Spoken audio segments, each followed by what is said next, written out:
नमस्ते बच्चों, आज हम बसंती हवा इस कविता का अध्ययन करेंगे। बसंती हवा इस कविता के कवि हैं केदारनाथ अग्रवाल। उनका जन्म 1 अप्रैल 1911 में हुआ है और उनकी मृत्यु 22 जून 2000 में हुई है। देश देश की कविताएं, अपूर्वा, आग का आईना, पंख और पतवार, पुष्पदीप, ये सभी उनकी प्रसिद्ध रचनाएं हैं। कवि केदारनाथ अग्रवाल छायावादी युग के प्रगतिशील कवि माने जाते हैं। बसंत ऋतु में बहने वाली हवा को बसंती हवा कहा जाता है।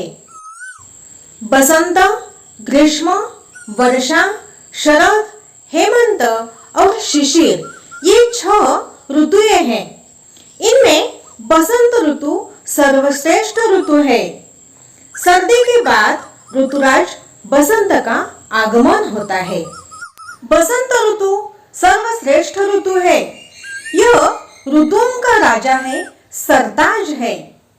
इस ऋतु में वातावरण बहुत ही सुहावना होता है। जिधर भी दृष्टि जाती है, चारों ओर विभिन्न रंग बिरंगे फूल दिखाई देते हैं। चारों ओर हरियाली दिखाई देती है। सौंदर्य, सुगंध और उल्लास का वातावरण रहता है। बसंती हवा यानी कि बसंत ऋतु में बहने वाली हवा यह बहुत ही सुहानी होती है, सुहावनी होती है। बच्चों, अब हम बसंती हवा इस कविता का भावार्थ देखेंगे। बसंती हवा मतलब बसंत ऋतु में बहने वाली हवा, उसे बसंती हवा कहा जाता है। हवा हूँ हवा मैं, बसंती हवा हूँ, सुनो बात मेरी, अनोखी हवा हूँ। मैं हवा हूँ, लेकिन मैं ऐसी वैसी हवा नहीं हूँ। मैं बसंती हवा हूँ, बसंत ऋतु में बहने वाली हवा हूँ।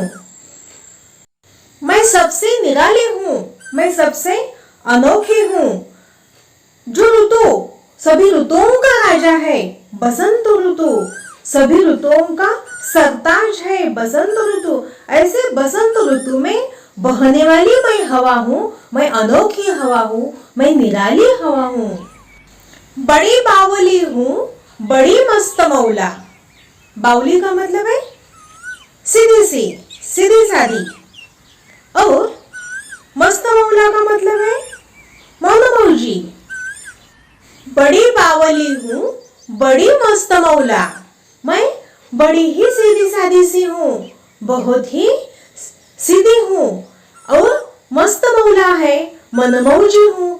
मैं जिधर चाहती हूँ वह मैं जाती हूँ, मैं अपने मन से करती हूँ। नहीं कुछ फिक्र है, बड़ी ही निडर हूँ।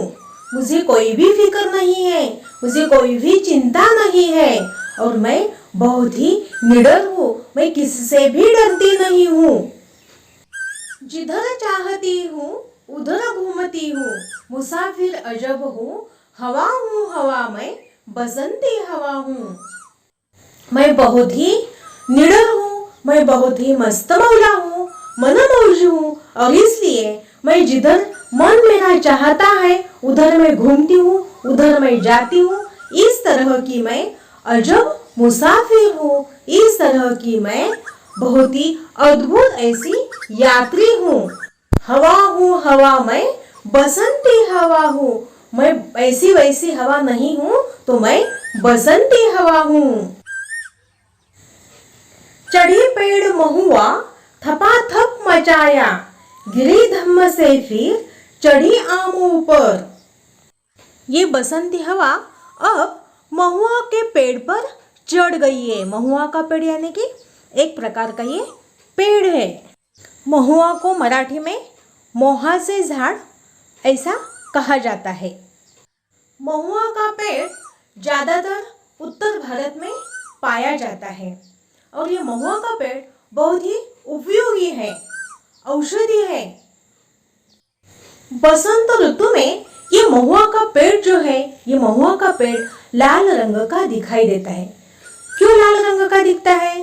तो बसंत ऋतु में उस पर नए नए पत्ते आते हैं और बाद में वे पत्ते जब बड़े हो जाते हैं तब वे हरे रंग के दिखते हैं। ये बसंती हवा बहुत ही दुलार से इस महुआ के पेड़ पर चढ़ गई है और महुआ के पेड़ पर उसने थपाथप मचा दिया है। थपाथप मचाया मतलब वो पेड़ पर चढ़ गई है और पेड़ पर चढ़कर बहुत ही दुलार से उस पेड़ को थपकी देती है। महुआ के पेड़ को थपकी देते वक्त, थपकी देते हुए वो धम्म से गिर जाती है। धम्म से नीचे जमीन पर गिर जाने के बाद वह आम के पेड़ पर चढ़ जाती है। अब बसंती हवा आम के पेड़ पर चढ़ गई है। उसे भी झकोरा किया कान में कू। झकोरना मतलब झोंका देना। अब वह आम के पेड़ पर चढ़कर वह आम के पेड़ को झोंका दे रही है, झकोर रही है और आम के पेड़ के कान में ही वो कू बोल देती है, कू कर देती है। अब ये मनमौजी बसंती हवा अब देखो बच्चों कहाँ पहुंच चुकी है। हरे खेत पहुंची वहां गेहूं में लहर खूब मारी, हवा हूँ हवा में बसंती हवा हूँ। अब ये मनमौजी बसंती हवा हरे खेत में पहुंची है। ये हरा खेत गेहूं का हरा खेत है। वहां गई है, वहां उसने बहुत खूब लहर मारी है। वहां गेहूं की बालियों के बीच वह बहुत देर तक लहराती रही है। हवा हूँ हवा में बसंती हवा हूँ, मैं बसंती हवा हूँ। पहर दो पहर क्या अनेकों पहर तक इसी में रही मैं। पहर मतलब प्रहर। ये बसंती हवा एक दो पहर तक नहीं, अनेकों पहर तक इस गेहूं के खेत में वह लहराती हुई रही है। अब बसंती हवा अलसी के खेत में पहुंच चुकी है। खड़ी देख अलसी लिए शीश कलसी, मुझे खूब सूझी हिलाया झुलाया गिरी पर न कलसी। अब ये बसंती हवा अलसी के खेत में पहुंचकर वह वहां जाकर वह मौज मस्ती कर रही है। अलसी को मराठी में आळशी या जवस ऐसा कहा जाता है। अलसी यह एक तिलहन का प्रकार है। अलसी के खेत में पहुंचकर बसंती हवा ने देखा कि फुनगियों पर गोल गोल फल लगे हैं जो कलसी जैसे दिख रहे हैं। कलसी जैसे दिखने वाले अलसी के फल देखकर उसे बहुत मस्ती सूझी है। बसंती हवा ने अलसी के पौधों को जोर जोर से हिलाया है, झकझोरा है, पर एक भी फल नीचे नहीं गिरा। इसी हार को पा हिलाई न सरसों झुलाई न सरसों, हवा हूँ हवा में बसंती हवा हूँ।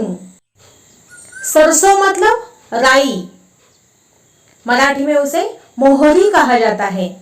अब ये बसंती हवा सरसों के खेत में पहुंच चुकी है। पिछली बार उसे अलसी के खेत में हार माननी पड़ी थी।